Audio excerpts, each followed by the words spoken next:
Hi there, my name is Samantha and I'm a current fourth-year pre-med student at Duke. In this video, I'll be walking you through the process of navigating the MCAT exam, from registration to test day. I'll be focusing on the process of preparing for and doing well on the test, finding free and low-cost resources, and taking the exam with accommodations. You can find all the following information, including this PowerPoint and a brochure on the MCAT, on the CTSI website. So what exactly is the MCAT anyways, and why is it important? The MCAT, or Medical College Admissions Test, is a standardized entrance exam required for admissions to most medical schools in the United States and Canada. But what does standardized mean? Is the MCAT anything like the SAT? When the MCAT is scored, individual scores account for test difficulty and variance. Additionally, everyone who takes the MCAT exam on a given date takes the exact same exam and starts at the exact same time, 8 a.m. There are exceptions for folks who test with accommodations, but the average MCAT examinee will spend about 7.5 hours taking their exam. This test is a true measure of endurance. Not only is the exam itself long, but most pre-med advisors recommend that students study for about 300 hours before taking the test. Why 300 hours? How can that much time be necessary to prepare for one test? The MCAT encompasses information from multiple years of college courses, including organic and inorganic chemistry, physiology, physics, biology, and psychology. The exam is divided into 4 main sections, each of which is between 90 and 95 minutes in length. Each section is scored on a scale from 118 to 132, with 132 being the highest. That gets you a total score ranging from 472 to 528. With the national average sitting at 500, or 125 per section. The first section you'll encounter on test day is Chemical and Physical Foundations of Biological Systems. This section tests basic biochemistry and a bit of biology, but focuses primarily on general chemistry, organic chemistry, and physics, both mechanics and electricity and magnetism. You're given 95 minutes to answer 59 questions, or a little over a minute and a half per question. Next comes critical analysis and reasoning skills, or, as it's often referred to, CARS. This section tests your ability to read and critically evaluate a variety of passages from the humanities and social science disciplines. You'll have 90 minutes for this 53-question section, a little more time than the other sections to account for additional reading time. After CARS, you'll move on to 59 questions, again in 95 minutes, about biological and biochemical foundations of living systems. This section will test biology and biochemistry, of course, but you can also expect physiology, as well as organic and inorganic chemistry, to make an appearance. Finally, you'll end with psychological, social, and biological foundations of behavior, often referred to as soc-psych. This last section is also 59 questions and 95 minutes long, and it tests introductory psychology, sociology, and biology. Now that we know what the MCAT is and what it tests, it's time to start thinking about how to prepare. The MCAT is like a marathon. Most folks can run unassisted, but 26.2 miles is a distance that requires training. To take the MCAT, you'll have to be both physically and mentally prepared. Sitting for 7.5 hours and remembering most of the things you learned in the past 2 to 3 years of college is certainly a big challenge. The first thing you can do to prepare is research the MCAT. You're well on your way by watching this video, but you should also check out the AAMC's website for additional information. You can explore their Roadmap to MCAT content guides for each section, which include titles of textbooks and other resources you can consult while studying. The second and most important step is to make a study plan. Just like planning out how many miles you will run each week to prepare for a marathon, it is essential to plan out your study hours well in advance. Having a study schedule will hold you accountable and make studying much more manageable. We'll come back to this and draw up an example study schedule in the next few slides. Next, you'll need to acquire study materials and complete the practicing and studying you've planned out.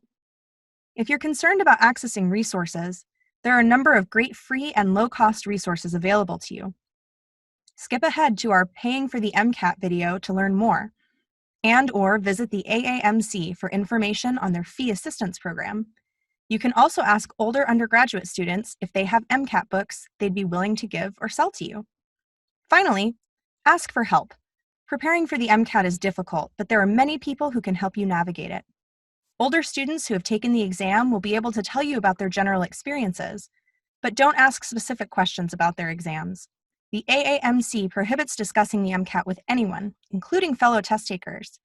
Pre-health organizations and advisors are another great resource. And if all else fails, you can always ask the internet. There are a number of great online forums and social media pages dedicated to the MCAT and students preparing for it. Back to creating a study guide.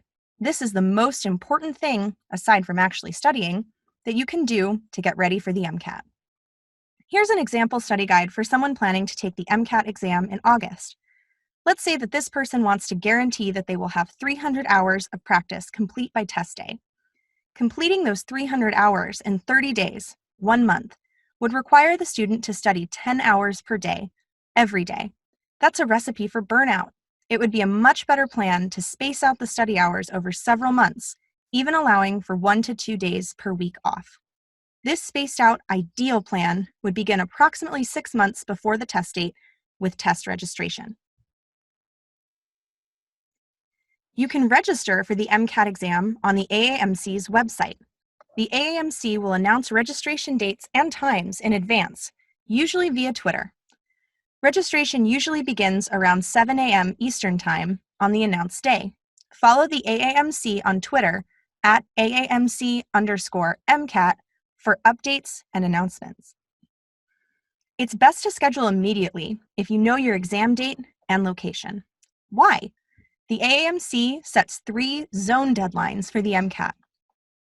Gold, 29 days before the test, silver, 15 days before, and bronze, 8 days before. Exam registration fees, rescheduling and cancellation fees, and accommodation applications all vary according to those zone deadlines. If you schedule early, you'll be within the gold zone deadline, 29 days before the test, making rescheduling and applying for accommodations much easier. You'll also pay less to test than if you schedule right before your test date. Finally, testing centers tend to fill up quickly, especially centers near large universities, like those in Raleigh and Durham. Register early for the best chance of a guaranteed spot. Before you register, you'll need to create an account on the AAMC's website. Go to aamc.org to create an account. Make sure you use an email that will be accessible to you through the medical school admissions process, and don't create more than one account. The AAMC takes this very seriously. Once you have created an account, navigate to the Students and Residents page and click on or hover over the Applying to Med School tab at the top of the page. Under the Taking the MCAT Exam section, click on Register for the MCAT Exam. You will be taken to a new web page. Click the Register for the MCAT Exam button that appears on the right side of the page. This will take you to the registration portal. You can start the registration process by completing essential background and biographical information, such as your name and date of birth, and by agreeing to the terms of taking the exam. However, you won't be able to select a date and location until registration officially opens. Starting the registration process early will give you plenty of time to enter your information, read about important MCAT policies, and agree to the terms of the MCAT before setting a test date and location. Starting registration early will not give you priority in selecting your test date and location, however. On your registration day, simply click the same buttons you did to register to get to the registration portal, and assuming you've filled in all of your information, all you'll have to do is select a test date and time and pay the registration fee. On to the diagnostic exam. The next phase of your preparation schedule will be the diagnostic exam, typically taken 5 to 6 months before your actual test date. You might be thinking, a diagnostic exam? Won't that just expose everything I don't know and discourage me from ever taking the MCAT? In actuality, a diagnostic exam will show you where to focus and provide a starting point for studying. Almost no one does very well on their diagnostic exam because most students need to study for a very long time to do well on the MCAT. So how do you take the diagnostic exam? How is it scored, and what does it tell you? The diagnostic exam is the baseline practice test you take before you begin studying. It's the same length as a full MCAT exam, 7.5 hours, and it should be taken under testing conditions that are as close to the real thing as possible. This means a quiet space, no access to Google, and no calculator. You can purchase the diagnostic practice exam from the AAMC, or you can often take a free practice exam from a test preparation company at your university. To maximize your study planning and time, you should take your diagnostic exam no later than 4 months before your test date. That gives you a month to hone your study plan and another 3 months to space out your studying and maximize retention. The diagnostic exam is designed to tell you what your strengths and weaknesses are and emphasize what parts of the exam content you should focus on. So, for example, let's say you're a chemistry major and your diagnostic exam shows high scores in Chem Phys, but a relatively low score in Soc Psych. That would mean, in order to maximize your score, you should focus more on sociology and psychology concepts and passages while studying. A word to the wise: scoring and difficulty of diagnostic exams will vary, and the closest you'll get to approximating the real thing is the AAMC practice test. This test is written by the same organization that writes the real MCAT. When I was taking the test, I thought the diagnostic exam was pretty similar to my actual MCAT exam. I'll also take some time to comment here on whether hiring a private tutor or test prep company is a good idea. Full disclosure, I did not use a prep company or tutor. I found the cost for both options to be way too high, and I wanted to be able to study on my own terms and at my own pace. If you prefer to study on your own or with your own group of friends, and/or you can't afford a tutor, you will be just fine. As long as you stick to your study schedule and use the free or low-cost resources available to you, success on the MCAT does not require a test prep company or tutor. If you have the means and you think the structure of a class or tutor would help you stay on track, then go ahead and sign up. Keep in mind that the average cost of an MCAT class is often over $1,000. Back to our roadmap to test day. Now that we have registration and diagnostic exam taken care of, it's time to start studying, and it will eventually be time to start using the AAMC materials. More on that in a bit. The first portion of studying consists of what is called content review. You may wish to take practice exams during this time. For example, you might set aside every Saturday until your exam for a full-length practice exam. But your main focus should be on the content of the test. That means reviewing biochemical concepts like glycolysis and amino acid structures, remembering reaction mechanisms from organic chemistry, and fully grasping the mechanics of how the heart works. Content review can certainly seem overwhelming at first, which is why your study guide is so crucial. You can break up the content review in your study guide a few different ways. When I was studying for the MCAT, I used a week-by-week schedule, picking a few different topics to work through each day. I also gave myself 1 to 2 days off per week to avoid burnout, and took breaks or adjusted my schedule as needed. You can find my example MCAT study schedule on the CTSI website. You can also use many different materials for content review. Most of the materials themselves are free or low cost. It's the tutoring that can get really expensive. I used Kaplan test preparation books, Khan Academy, and the online bundle from the AAMC. The total cost of my testing materials was around $500. That's a lot of money to have to save. If that amount is too high, you may choose to only use Khan Academy, which has partnered with the AAMC to create hundreds of hours of video content and practice questions specifically for the MCAT. These videos and questions are completely free. If you have to choose between test prep books and the AAMC resources, I would recommend purchasing the AAMC resources. It costs about $300 for all of the question banks, 4 practice exams, and other resources, but it's the closest approximation to the real MCAT there is. Also, with the AAMC resources, it's possible to cut costs if you qualify for the fee assistance program, which I'll talk about more in a few slides. You can also rely on your textbooks and notes from class for content review. The AAMC has a number of roadmap to MCAT content guides, which will tell you what concepts to focus on in your books. So, what happens when content review is over? When do you start using the AAMC materials like practice exams and question banks? The AAMC materials are the gold standard for MCAT preparation.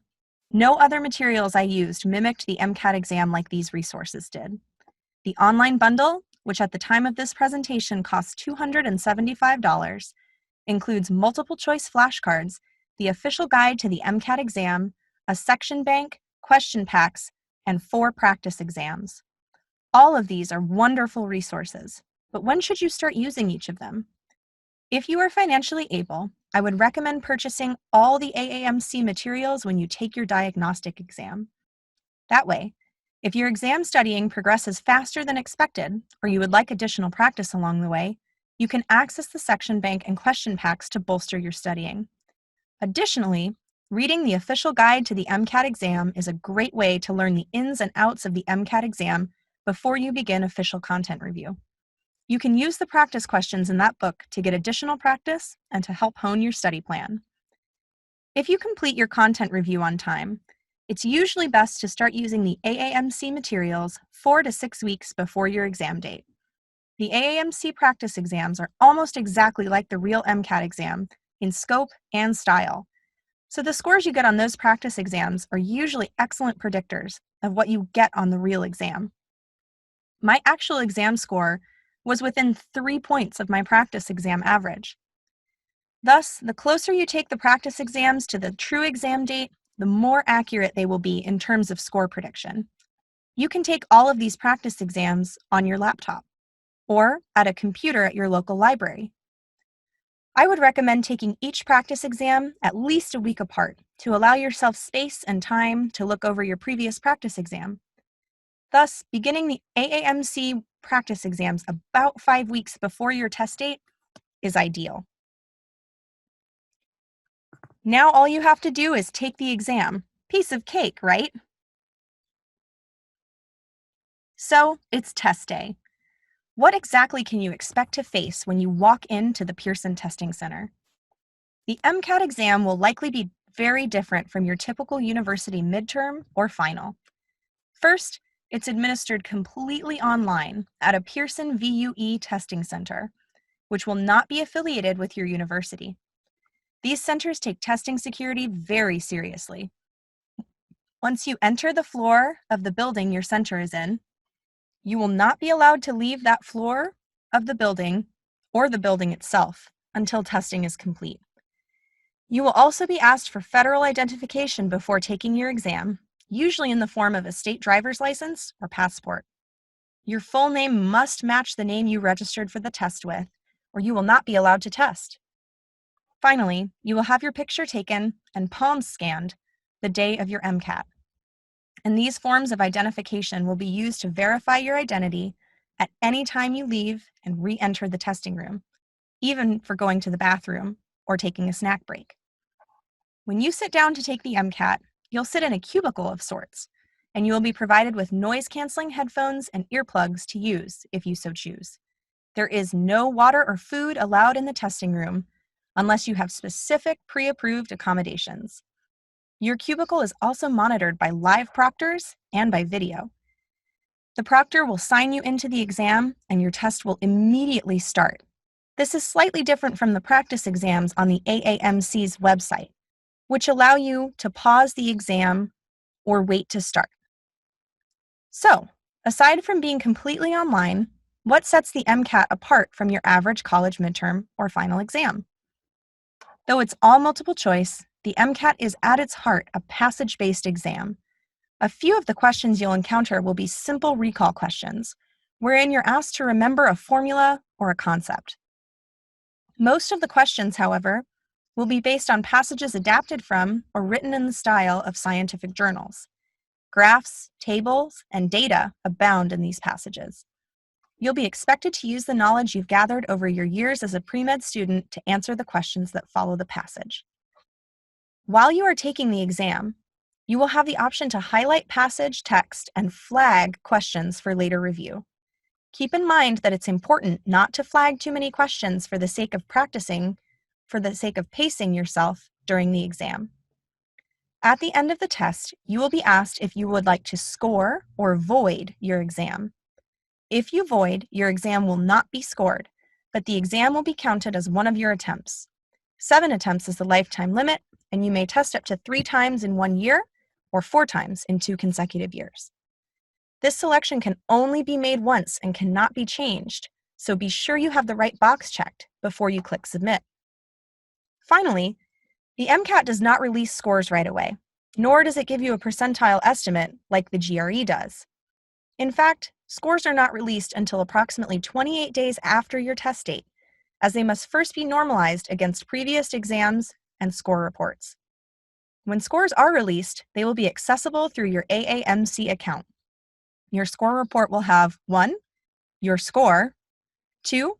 The percentage of students who scored at or below your numerical score, the percentile, and 3. A confidence interval, which is usually plus or minus 1 point and reflects the range your true score could reasonably be in. Let's delve a little deeper into how MCAT scoring works. I mentioned that the MCAT has 4 sections, each of which is scored from 118 to 132, for a total score between 472 to 528. The national average score is 500, which is 125 for each of the subsections. Why such an odd scoring system? Couldn't the MCAT just use a scale of 0 to 100? The AAMC says that this system keeps the focus on the middle of the curve, where most applicants score, rather than placing undue focus on either end of the scale. We know that the average MCAT score is around a 500, but is that a good MCAT score? What sort of score makes you a competitive applicant? Part of the answer depends on what you're already doing. The MCAT is far from the only metric medical schools look at. Your GPA, clinical hours, research experience, and many other factors are also very important. However, there are generally 3 categories of MCAT scores: not likely to be competitive, competitive, and highly competitive. The first category contains scores that are not likely to be extremely competitive. It includes scores in the 73rd percentile and below, essentially anything below a 508. These scores can be used for applications to state schools and medical schools outside the top 20 institutions in the US, but anything above that is likely to be a long shot. The second category contains scores that are likely to be competitive for mid-tier or top 20 medical schools. It encompasses scores in the 73rd to 94th percentiles, that is, 508 to 516. Finally, the third category contains scores that are likely to be competitive for top tier or top 10 medical schools. It encompasses scores in the 94th to above the 99th percentiles, that is, 516 to 528. Keep in mind that a certain MCAT score does not necessarily determine where you will go to medical school. There are many other factors in play in a holistic application process. However, it is usually a good idea to set a score goal prior to taking the exam and to think critically about whether to retake a score that does not fall within your goal range. More information can be found on a variety of websites, including jackweston.com. We'll provide that link on the CTSI webpage. So, can a good MCAT score alone get you into med school? This is a chart of total MCAT scores and total GPAs from applicants and accepted applicants for the 2017 to 2018 and 2019 to 2020 application cycles. I've circled 2 extremes, the highest and lowest MCAT score columns. You can see that the overall acceptance rate for applicants with an MCAT score above 517 is 82.5%, and that for applicants with an MCAT score below 486 is 0.5%. Clearly, the MCAT is a big indicator of success in the med school applications process, but it's not the only indicator, nor is it a guarantee of admission. Now that we've walked through the most important information relevant to preparing for the MCAT, it's time to talk about the other important component of this process, paying for the MCAT. The registration fee for the MCAT exam is $320 at the time of this recording, and preparatory materials and courses or tutoring can easily run into the thousands of dollars.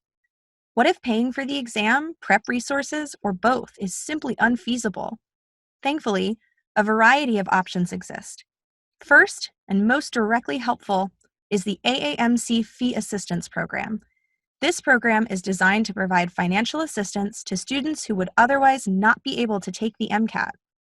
You can apply for the Fee Assistance Program on the AAMC's website. If you are approved, the program will provide financial assistance in the form of discounts for the MCAT registration fee and AAMC MCAT online resources. The MCAT costs $130 instead of $320 with the Fee Assistance Program, for example. Second, there are many free resources available to help you prepare for the MCAT. As I said earlier, Khan Academy partnered with the AAMC in 2015 to create videos and practice questions for the redesigned exam. These resources are completely free and open source.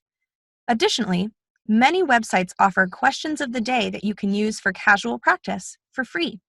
Simply type MCAT practice questions into Google to find these. Finally, free YouTube videos, Reddit forums, and your textbooks and notes from class are great resources for content review, practice, and a source of community. Finally, many low-cost resources are available to help bolster your studying, and these often offer more than the free resources alone. Chief among these are the practice exams and online question banks offered by the AAMC. These can be bought in a bundle or separately, depending on what you are able to afford. Additionally, the Fee Assistance Program can reduce the cost of these resources even further. You can also purchase test preparation books at low cost from older students who have already taken the exam, or you can buy used versions from Amazon or your local bookstore. Many libraries also lend you these test preparation resources for free. One last resource. I mentioned at the beginning of this video that getting ready for the MCAT is a lot like training for a marathon. Most folks can run unassisted and simply need to train over a long enough period of time to be able to run 26.2 miles without stopping. But what about the people that can't run unassisted? Taking an exam with accommodations, even an exam as important as the MCAT, is nothing to be ashamed or afraid of. A variety of folks can qualify for exam accommodations. If you have ADHD, generalized anxiety disorder, diabetes, depression, autism, or many other conditions, you can apply to take the MCAT with provisions that will level the playing field. If you need to apply for accommodations, you will need to apply approximately 2 months before the silver deadline for your test, so it's important to start early.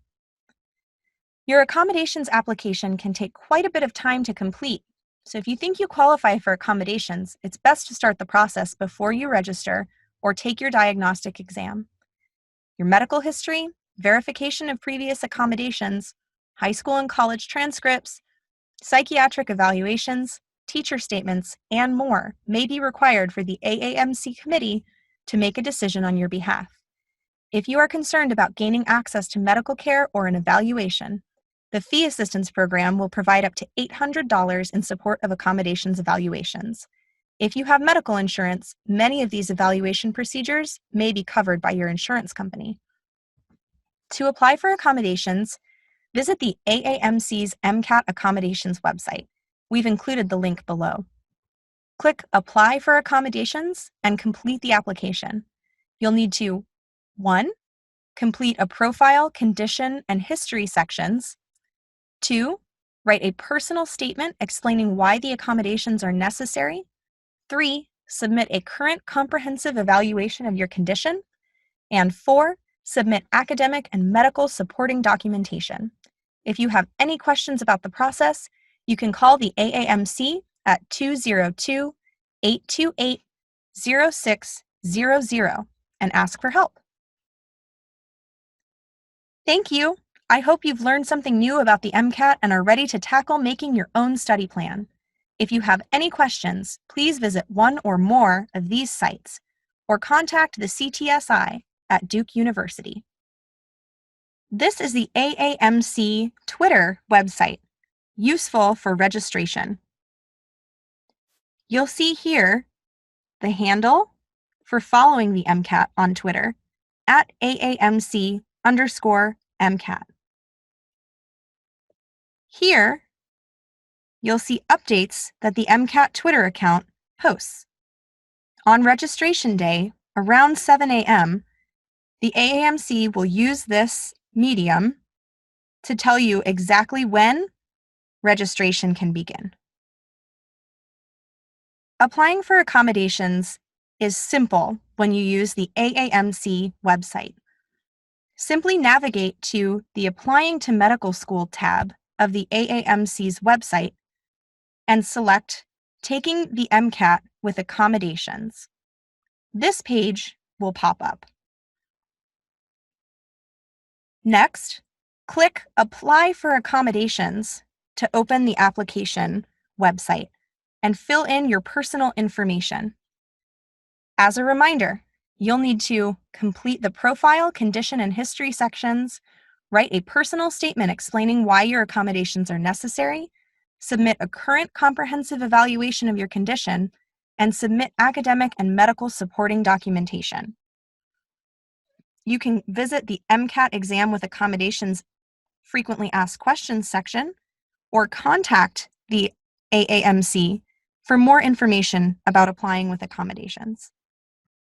The AAMC offers a fee assistance program, which allows individuals who would otherwise not be able to take the MCAT exam to sit for the exam at a reduced fee and to access AAMC testing materials.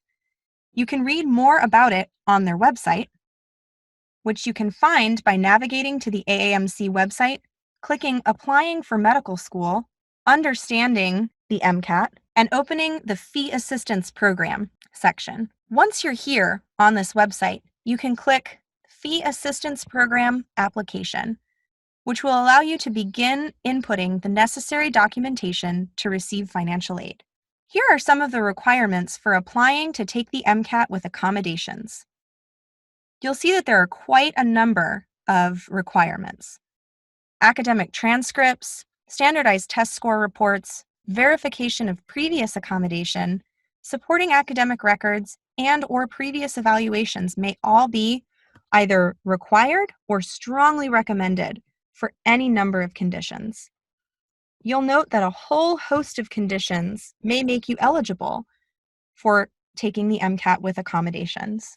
Some of them are temporary, like an acquired brain injury, and some of them are more permanent, like a learning or psychiatric or physical disability.